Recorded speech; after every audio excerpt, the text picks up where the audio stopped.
ராமதாஸ் அவர்களும் அன்புமணி அவர்களும் சந்திச்சிருக்கிறாங்க. இன்னைக்கு வந்து ராமதாஸ் அவர்களுடைய திருமண நாள் 61வது திருமணம். அம்மாவையும் அப்பாவையும் போய் சந்திச்சு ஆசீர்வாதம் வாங்கிட்டு வந்திருக்கிறாரு. அவர் அமைச்சர் என்ன பண்றாரு, நேரா போய் பெரியார் சிலைக்கு மாலை போட்டாரு. நான் இல்லப்பா ஐயர் இல்லப்பா, நான் என்ன விட்டுருங்கப்பா அப்படின்ட்டாரு. அம்மையாரோட நீங்க சட்டமன்ற ஸ்பீச் எல்லாம் பார்த்தீங்கன்னா திமுக ஒழித்தே தீர்வோம், திமுக ஒரு தீய சக்தி, 11வது வார்டு கவுன்சிலர் வர சொல்லியிருக்காராம். விஜய் போட்டோ வைங்க, த்ரிஷா போட்டோ வைங்க, வயசான ஒரு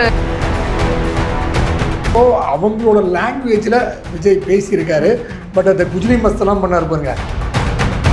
அதிமுக, திமுக, பாஜக இவங்க எல்லாருமே வந்து கொள்கை புடலங்காய் மாதிரி. விஜயகாந்த் காற்றடித்து போயிட்டு கோபுரம் தனபால தள்ளி விட்டுட்டு இவர் போய் சேர்ல சபை. பதவிப்பிள் நேயர்களுக்கு வணக்கம். நான் பவித்ரா சேவியர். 3ஆம் பார்வை நிகழ்ச்சியில் மீண்டும் உங்களை சந்திப்பதில் பெரும் மகிழ்ச்சி. அண்ணா வணக்கம். வணக்கம். என்னன்னா ஒரு நியூஸ் பேப்பர் எடுத்தா ஒரே பரபரப்பான செய்திகளா இருக்கு. சினிமாலாம் வந்து நம்ம சினிமாலாம் ஸ்கிரீன்ல தான் பாத்துட்டு இருந்தோம். அதெல்லாம் வந்து தியேட்டரை விட்டுட்டு அப்படி நகர்ந்து வந்து சட்டசபை நடக்குது. இல்ல சின்ன பசங்களா ஒரு பள்ளிக்கூடத்துல படிக்கிறவங்க 12வது வரைக்குமே வச்சுக்கோங்களேன், எடுத்த உடனே நியூஸ் பேப்பர்ல பின்னாடி பக்கம் தான் பார்ப்பாங்க. இந்த சினிமா, ஸ்போர்ட்ஸ் இப்பெல்லாம் எடுத்த உடனே ஃப்ரண்ட் பேஜ் தான். சட்டமன்றம் எங்க, விஜய் போட்டோ எங்க, தலைவர் என்ன பேசியிருக்காரு, சின்ன பசங்க வீடியோஸ் தான் கூட பாக்க. குழந்தை வந்து ஸ்கூல் விட்டு வந்தோடனே அவங்க வந்து கார்ட்டூன்லாம் பார்ப்பாங்க. ஆனா இப்ப வந்து பாத்தீங்கன்னா விஜய் பொலிட்டிக்கல் விழிப்புணர்ச்சி அதிகமா இருக்கு தமிழ்நாட்டுல. ஆனா அந்த பொறுப்போட அவர் பேசுறாங்கன்னா அது ஒரு கேள்விக்குறியாதான் இருக்கு. இல்ல பட் எனக்கு தெரிஞ்சு இது வந்து திமுகக்கு அவர் பாஷையில பேசியிருக்காங்களா அப்படின்னு சொல்லப்படுது. இல்ல அவங்க எப்படி இருக்காங்க அதுக்கு ஒரு பதிலடி அவர் கொடுக்குறாரு. திமுகவோட பாஷையில அவர் பேசியிருக்காரு, அவங்களுக்கும் புரியுற மாதிரி பேசியிருக்காரு அப்படின்னு சொன்னேன். ஏன்னா நம்ம வந்து சில காட்சிகள்லாம் இப்போ பார்த்தோம். நீங்கள் போன சட்டசபையெல்லாம் பார்த்தீங்கன்னா அன்பழகன் காலமாயிட்டார். அவர் டீனர் முன்னாள் எம்எல்ஏ வந்து அவர் அவ்வளோ அராஜகமாக இருப்பார். நான் சட்டசபைலாம் பார்க்கும்போது லைவ் போடலங்கிறதுனால மக்கள். ஆமாம், நானும் சட்டசபையிலே பார்த்துருக்கேன். அவர் லாஸ்ட் ஷோ கொடுத்துருப்பாங்க, அங்கிருந்து கிளம்பி வருவார். கிளம்பி வந்து இங்கே வந்து கத்திட்டே இருப்பார். அந்த ஜெயலலிதா நம்மையா இருக்கும்போது மதிக்க மாட்டார், கத்திக்கிட்டே இருப்பார். இத்தனைக்கும் அவர் 3வது ரோடு இருந்தார். இவ்வளோ அராஜகம் பண்ணுறாருனால 6வது ரோடு மாற்றினாங்க. 6வது ரோடுக்கு வந்து கத்திட்டு இருப்பார். அவ்வளோ அரகண்டாக அவர் இருப்பார். ஸோ அதெல்லாம் வந்து அப்புறம் இந்த ஒரு பிரச்சனை ஏற்பட்ட போது கூட அவரை தனபால தள்ளி விட்டுட்டு இவர் போய் சேர்ல சபாநாயகர் சேர்ல உட்காந்தாரு. அந்த வீடியோலாம் இருக்குது, நீங்களாம் பார்த்தீங்கன்னா என்ன இப்படி இல்லாமல் சபாநாயகர்லாம் நடத்தியிருக்காங்கன்னு. ஸோ அவங்களோட லாங்குவேஜில் விஜய் பேசியிருக்காரு. பட் அந்த குஜிலி மஸ்தெல்லாம் பண்ணார் பாருங்க, அதெல்லாம் கொஞ்சம் ஓவர் தான். இருந்தாலும் அது கொஞ்சம் என்டர்டெயின்மெண்ட்டாக இருக்கும். நான் இப்போ தான் வருத்தப்படுறேன். அதனால நம்ம அப்போ காலத்தில் 6-7 வருஷம் வந்து போனோமே, நம்ம இப்போ சட்டமன்றத்தில் இருந்தாலும் அந்த இப்போ கிரிக்கெட் மேட்ச் பார்க்குறோமா, கிரவுண்ட் இருந்து பார்க்கும்போது எஃபெக்ட் எப்படி இருக்கும், அதே மாதிரி டிவியில் பார்க்கும்போது எப்படி இருக்கும். அந்த குஜிலி மஸ்லாம் நேராக பார்த்துட்டு நல்லா இருந்திருக்கும். அப்படி கூஸ் பம்பா ஓடி இருக்கு நம்ம மேட்டர்லாம். ஆனால் இன்னைக்கு அந்த மாதிரி நிறைய சம்பவம் நடந்துச்சு. மேயர் அவர்களுடைய தலைமையில் மாமன்றம் நடந்துச்சு, மாநகராட்சி மாமன்றம். அதில் வந்து எந்த பரபரப்புக்கும் பஞ்சமே இல்லை. இதை நிறைய மக்கள் பார்க்க முடியாது லைவ் இல்லைங்கிறனால. ஆனாலும் செய்தியாளர்கள் இருக்காங்க, வீடியோஸ்லாம் வெளியே வந்துச்சு. பேப்பரை தூக்கி அடிச்சுக்கிறாங்க, கத்திக்கிறாங்க, சண்டை போட்டுக்கிறாங்க. கைகலப்பாகாதது மட்டும்தான் மிச்சம். மேயர் கத்திக்கிட்டே இருக்காங்க. இப்போ திமுகவோ இல்லை காங்கிரஸ் பிஜேபியோ இல்லை திமுக ஏடிஎம்கோ எதிரியே கிடையாது. இப்போ முழுக்க எதிரி யாருன்னா திமுக காங்கிரஸ் தான். எங்க போனாலும் சண்டை போட்டுக்கிறாங்க. அங்க காங்கிரஸ்ல இருந்து ஒரு தளபதினு சொல்லிட்டாராம், விஜய் அவர்களை பத்தி ஏதோ பேசிட்டாரு போல. அவங்களுக்கு எங்க இவர் இப்படி பேசிட்டாரு அப்படின்னு அப்படி ஆரம்பிச்ச பிரச்சனை தான் அந்த மீட்டிங்கே நடத்த முடியாது. தளபதி அவர்கிட்ட சொல்லிட்டீங்க, இப்ப தளபதியை மாத்திட்டீங்க நீங்க. ஒரே நாள்ல ஒரு நாள் ஜெயிச்சு அவங்க வந்தோடனே நைட்டா தளபதியை மாத்திட்டீங்க. செல்வ பெருந்தை அங்கே போனால் அங்கே பிரச்சனை பண்ணுறாங்க. ஸோ இவங்க எங்கே காங்கிரஸ்காரங்க போனாலும் துரோகின்னு சொல்லி பயங்கர பிரச்சனை பண்ணுறாங்க. இங்கேயும் இந்த மாநகராட்சி மன்றத்துலேயும் வந்து பயங்கரமாக துரோகின்னு சொல்லி பயங்கர பிரச்சனை பண்ணிட்டு இருக்காங்க. ஸோ இது எங்கே போய் முடியும்னு தெரியல. இப்போ அவங்க வந்து காங்கிரஸுக்கு நேராக திமுக தான் தெரியுது, திமுகவுக்கு நேராக காங்கிரஸ் தான் தெரியுது. இவங்க தான் இன்னும் உள்ள பயங்கரமாக சண்டை போட்டுக்கிறாங்க உள்ள. கண்டிப்பாக இன்னொரு விஷயம் சொல்லியிருக்காரு. மார்க்சிஸ்ட் கம்யூனிஸ்ட்ல இருந்து ஒரு செய்தி வந்திருக்கு, அது பார்த்தீங்களா? இப்போ அதிமுக, திமுக, பாஜக இவங்க எல்லாருமே வந்து கொள்கை புடலங்காய் மாதிரி எங்க மார்க்சிஸ்ட் கிடையாது அப்படிங்கிற மாதிரி சொல்லியிருக்காரு. ஏன் திடீர்னு ஆவேசப்பட்டுட்டாரு? இல்லை அவங்களுக்கு இன்னமும் தெரியல. சோஃபா போயிட்டே இருக்கான்னு தெரியல. மற்றவங்களாம் வந்து சோஃபா கொஞ்ச நாள்லாம் சோஃபா போயிட்டே இருக்கான்னு தெரியல. அவர் ஏன் உணர்ச்சி வசப்படுறாங்கன்னு தெரியல. இப்போ வந்து மார்க்சிஸ்ட் கம்யூனிஸ்ட் கட்சியோட ஆஃபீஸ் தான் நினைக்கிறேன். அவங்களோட ஆஃபீஸ் வந்து அதாவது பிஜேபி ஆஃபீஸ், அந்த பக்கமும் கம்யூனிஸ்ட் ஆஃபீஸ் இருக்குது, இந்த பக்கமும் கம்யூனிஸ்ட் ஆஃபீஸ் இருக்குது. ஒரு கம்யூனிஸ்ட் ஆஃபீஸ், அந்த கம்யூனிஸ்ட் ஆஃபீஸ் தான் தாமஸ் அண்ட் குக், அது ஒரு இன்டர்நேஷனல் கம்பெனி. அந்த கம்பெனியை வாடகை கொடுத்துருக்காங்க கம்யூனிஸ்ட் ஆஃபீஸ். அதாவது வந்து வர்த்தக அது என்ன சொல்லுவாங்க, அமெரிக்க ஏகாதிபத்தியம் அதை ஒழிக்க வேண்டும், அமெரிக்க வர்த்தகத்தை ஒழிக்க வேண்டும்னு சொன்னவங்க தாமஸ் குக்குன்ற ஒரு இன்டர்நேஷ்னல் கம்பெனியை கொண்டு வந்து அவங்க ஆஃபீஸை வாடகைக்கு வச்சுருக்காங்க. ஸோ அப்பேற்பட்டவங்க தான் அந்த கம்யூனிஸ்டுக்காரங்க. ஏன் திடீர்னு இவங்க வந்து இந்த விஜய் அவர்களுக்கு இவ்வளோ ஒரு முட்டு கொடுக்குறாங்க, இல்லை அடிக்கடி மாதத்துக்கு ஒரு சோஃபா அப்புறம் சொல்லிட்டாங்களான்னு தெரியல. ஸோ ரொம்ப உணர்ச்சி வசப்பட வேண்டாம், ஏன்னா இது எப்போ வேணால் மாறும். திமுக தான் ஒரு நீண்ட நாளாக இருந்த கூட்டணி, அதிமுக இருந்திருக்கீங்க. அதே மாதிரி மக்கள் நல கூட்டணி இருக்கும்போது இவங்க திமுக அவ்வளோ திட்டிருக்காங்க. அவர் மக்கள் நல கூட்டணி முடிஞ்சோட திருப்பி போயிட்டு திமுக சேர்ந்து திருப்பி பேச ஆரம்பிச்சிட்டாங்க. ஸோ இவங்களோட செயல்பாடுலாம் பயங்கர வித்தியாசமா இருக்கு. இந்த கூட்டணி கட்சிகள்லாம் என்ன செய்ய போறாங்க, என்ன சொல்ல போறாங்கன்றது தான். ஆனா திமுக கூட்டணியிலிருந்து இன்னைக்கு யார் வந்து அதிகமான முட்டு தராங்கன்ற மாதிரி தான் இருக்கு. அதை முட்டு கொடுக்கல. நான் இவரோட முட்டு தான் ரொம்ப, வன்னியரசு முட்டு தான் ரொம்ப ரசித்தேன். சோஃபாக்கு ஒரு ஃபுல் ஃபார்ம் கொடுத்துருந்தா பார்த்தீங்களா எக்ஸில்? ஆமாம், S for social justice, O for organised action, F for freedom, A for anti corruption and காஸ்டா. யோசிச்சிருக்காங்க பாருங்க. யோசிச்சதை கொடுத்துட்டு விஜய்க்கே புல்லரிச்சு போச்சான். அப்பா என்ன இப்படியெல்லாம் பேசுறீங்க அப்படின்னு சொல்லி விஜய் பயங்கரமாக பாராட்டினாரா. இப்போ வெளியே இருந்தால் கூட பாராட்டலாப்பா, அது வன்னியரசு நம்மளை வந்து பாராட்டியிருக்காருப்பா அப்படின்னு பயங்கர சந்தோஷத்துக்குறாராம். ஸோ நிறைய இது மாதிரி புடலங்காய், இது மாதிரி சோஃபாக்கு எக்ஸ்பிளனேஷன், இது மாதிரி கொடுத்து எப்படி வந்து ஜெயலலிதா வந்து கூட்டணி கட்சிகள் மகிழ்ச்சியாக வச்சிருந்ததோ அது மாதிரி விஜய் கூட்டணி கட்சிகள் மகிழ்ச்சியாக வச்சிருக்காங்க. அதே ஃபார்மேட்டையும் ஃபாலோ பண்ணுறாங்கன்னு நினைக்கிறேன். எல்லா விஷயத்துலையுமே அவங்க எப்படி ஒரு கரிஷ்மாட்டிக் லீடராக இருந்தாங்களோ அதே மாதிரி அந்த பிம்பம் உடஞ்சிடவே கூடாது. அவங்க வந்து ஆனால் சட்டமன்றத்தில் அவங்க பேசுறது டோட்டலாக வேற, இவர் வேற மாதிரி இருக்காரு. நிறைய பேர் அதை மாற்றிக்கவும் சொல்லியிருக்கிறாங்க. இந்த கோவம் இருக்கு பாருங்க, அவர் ஒரு கோவம். அம்மையாருக்கும் அதே கோவம் இருக்கும். அம்மையாரோட நீங்கள் சட்டமன்ற ஸ்பீச் எல்லாம் பார்த்தீங்கன்னா திமுக ஒழித்தே தீர்வோம், திமுக ஒரு தீய சக்தி, உங்களால் வந்து எவ்வளோ 100 ஆண்டாலும் அதிமுக ஒழிக்க முடியாது, இதெல்லாம் நீங்கள் அந்த டோன் பார்த்தீங்கன்னா ஃபுல்லாக ஆக்ரோஷமான டோனாக இருக்கும். அதெல்லாம் நேராகவே பார்த்துருக்கேன், பயங்கர ஆக்ரோஷமாக இருக்கும் அந்த டோன்லாம். ஸோ எதிரில் இருக்கிறவங்களாம் அந்த அம்மா சொல்லுவாங்க, என்ன ஸ்டாலினோட தளபதினு சொல்கிறீங்க, தனியாக வர முடியல ஸ்டாலினுக்கு, துரைமுகனோட வந்துருக்கிறார், இவர் என்ன தளபதி அப்படிலாம் கேட்பாங்க. ஸோ அதே மாதிரி பார்த்தீங்கன்னா இந்த இது விஜயபாஸ்கர்லாம் வந்து பயங்கரமாக அந்த அம்மா எப்படி குஷிவிக்கும் அப்படின்னு எப்படி அவங்கள்ட்ட வந்து நல்ல பேர் இருக்கிறது, நன்மதிப்போட இருந்தரணும். ஆமாம், இப்போ இந்த சுகாதாரத்துறை அமைச்சர் இருந்தார்லாமா விஜயபாஸ்கர், அவர் ஒரே ஒரு விஷயத்து தான் அவருக்கு மினிஸ்ட்ரி ஆச்சு. சாதாரண எம்எல்ஏவாக இருந்தாருமா, ஒரே ஒரு விஷயம் தான் எம்எல்ஏ இதாச்சு. அப்போ வந்து விஜயகாந்த் அப்போ தான் வெளியே போயிட்டு எதிர்ப்பு தெரிவிச்சிருக்காரு. அப்போ வந்து விஜயபாஸ்கர் சொல்கிறாரு, குப்பையில் இருந்த எச்சல் இலை காற்றில் அடித்து கோபுரத்தில் ஒட்டி கொண்டது, ஆகிய அந்த எச்சலைக்கு மரியாதை கிடையாது, கோபுரத்துக்கு மரியாதைன்னாரு. அது என்னன்னா கூட்டணியில், அதாவது சாதாரண எச்சலையாக இருந்த விஜயகாந்த் காற்றடித்து போயிட்டு கோபுரத்தில் ஒட்டிக்கிட்டா அப்படின்னு எதிர்கட்சி தலைவர்னு, அதெல்லாம் மரியாதை கிடையாது, வெறும் எச்சலை தான் அப்படின்ற மாதிரி அவர் சொன்னார். அதே மாதிரி சொன்னார், தள்ளாடும் தலைவரும் தள்ளுவண்டியில் வரும் தலைவர்களும் நமக்கு தேவையானார். அதாவது கருணாநிதி தள்ளு வண்டியில் வருவார், தள்ளாடுன்றது விஜயகாந்துக்கு இப்போ வந்து ஒரு போதையில் இருப்பான்ற மாதிரி சொல்லப்பட்டது. இதை சொன்ன ஒரு 3வது நாளே அவர் சுகாதாரத்துறை அமைச்சர் ஆகிட்டார். ஓகே. ஸோ இவ்வளவு இவ்வளவு பேசுறியப்பா, நம்மளே நீ ஓவர்டேக் பண்ணி பேசுறியா அப்படின்ட்டு. அதே மாதிரி இவர் இருக்கார் பாருங்க, மாஃபா பாண்டியராஜன், கட்சி விட்டு இங்கே வந்துட்டார். வந்தோடனே என்ன பண்ணாங்க, பதில் சொல்லினுக்கிறாரு. அந்த அம்மா என்ன பண்ணும், எப்போவுமே சட்டசபையில் வந்து இந்த மானிய கோரிக்கைலாம் நடக்கும்போது இவங்க பேச்சை கேட்பாங்க. அந்த அம்மா மாஃபா பாண்டியராஜன் பேசும்போதெல்லாம் வந்து உட்காருவாங்க, துரைமுருகெல்லாம் உட்காந்து பேசுவாங்க.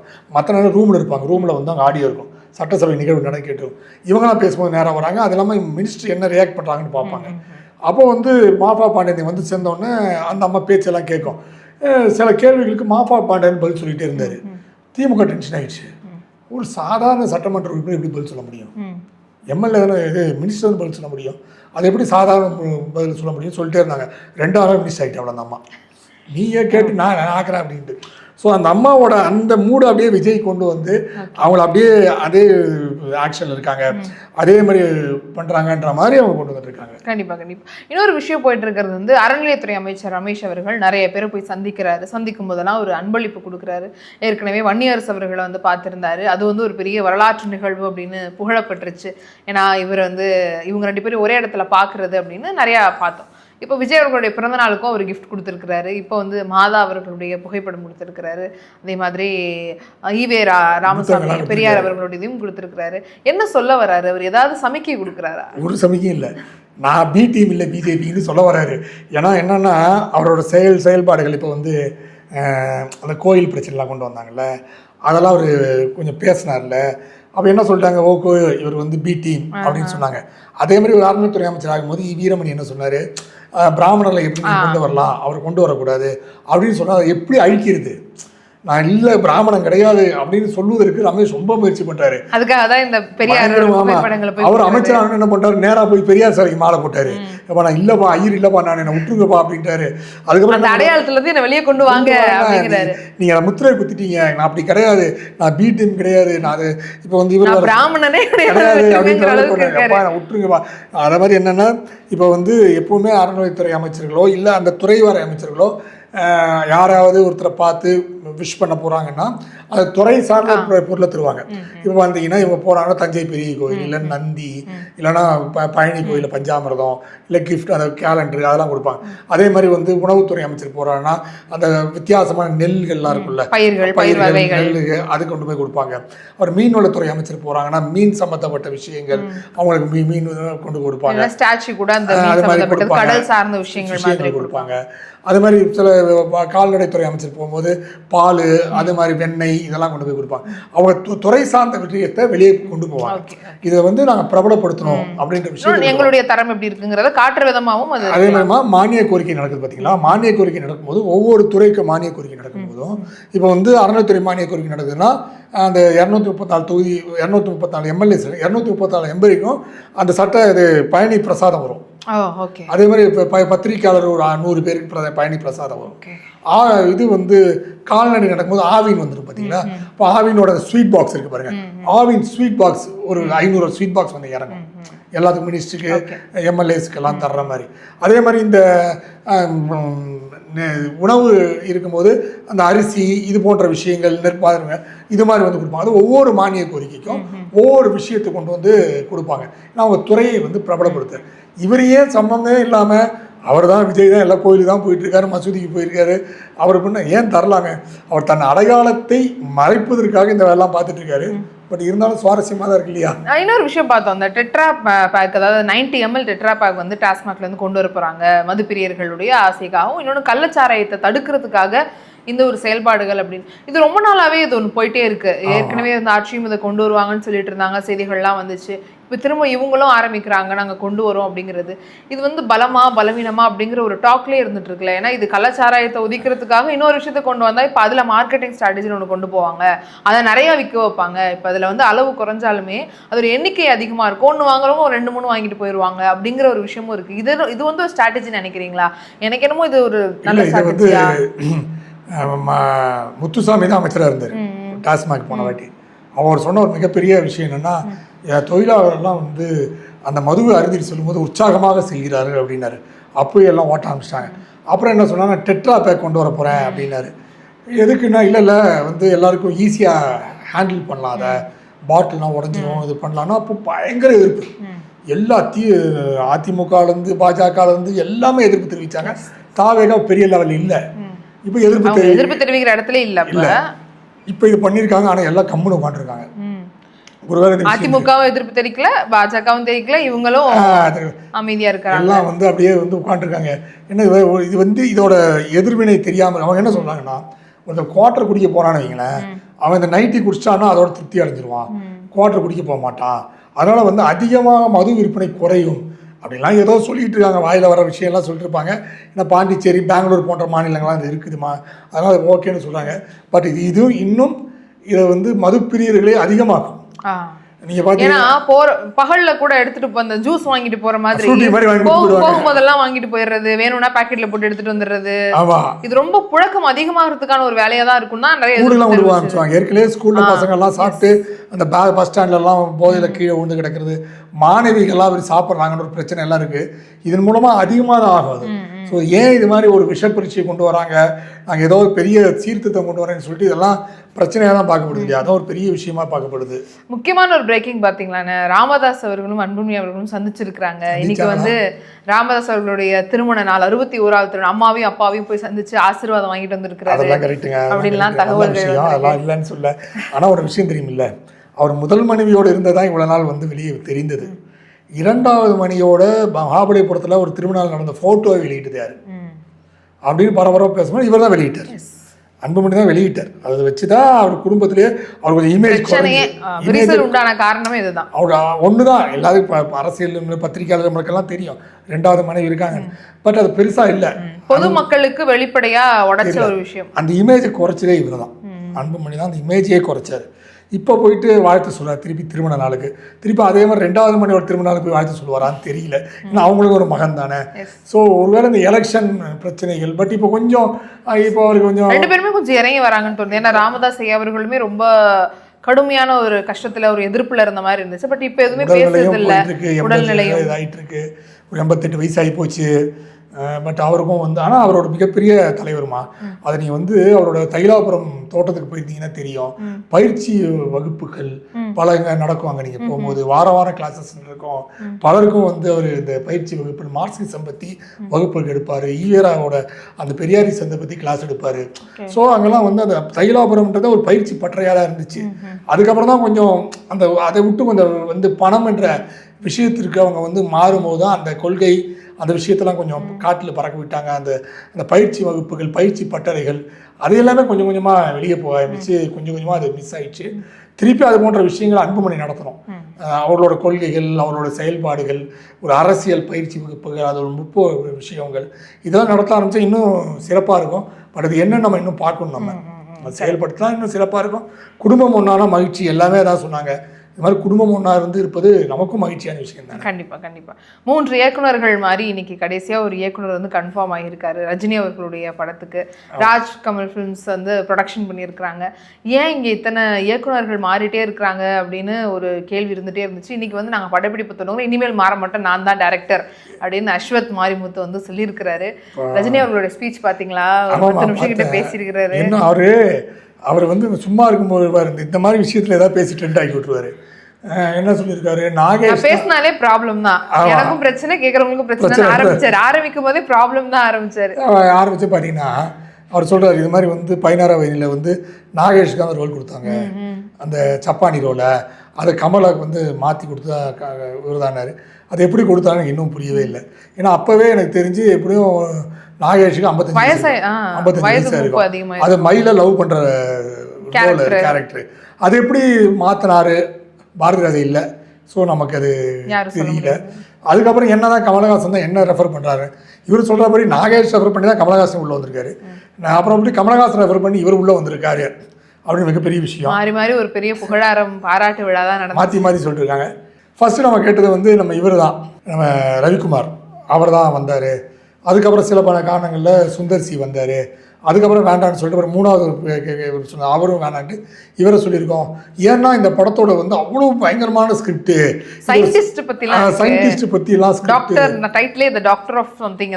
அப்படியா நான் பார்க்கல, சப்டைட்டில் பார்க்கல, போட்டிருந்தாங்க. இது வந்து ரஷ்யா, ஜப்பான், இலங்கை, பாகிஸ்தான்லாம் போயிட்டு ட்ராவல் பண்ணி அதெல்லாம் அப்படியே உள்ள ரொம்ப நுணுக்கமாக ஸ்பை லெவல்லாம் எடுக்க வேண்டியிருக்கு தர்மன். ஸோ அந்த கெப்பாசிட்டி தம்பிக்கு தான் இருக்குது அப்படின்லாம் பயங்கரமாக சொன்னார்.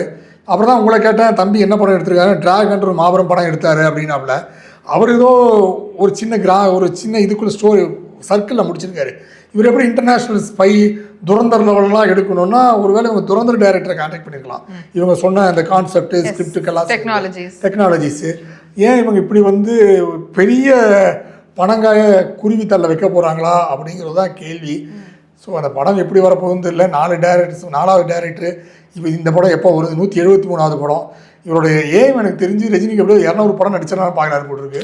அது என்னென்ன பார்க்கணும், வெயிட் பண்ணி நம்ம ஒரு டபுள் செஞ்சுரி அடிச்சிடணும் பார்க்குறாரு அப்படிங்கிறதுனால தொடர்ந்து. ஆனால் அதுவும் ஒரு பெரிய சேலஞ்ச் தான் இந்த வயசுல தொடர்ந்து பண்ணணும்னு நினைக்கிறேன். இப்போ அஸ்வத் மாரிமுத்து அவர்களுக்கு ஒரு பெரிய அது சுமைன்னு சொல்லலாம். ஏன்னா இவ்வளோ ஒரு பெரிய பொறுப்பு.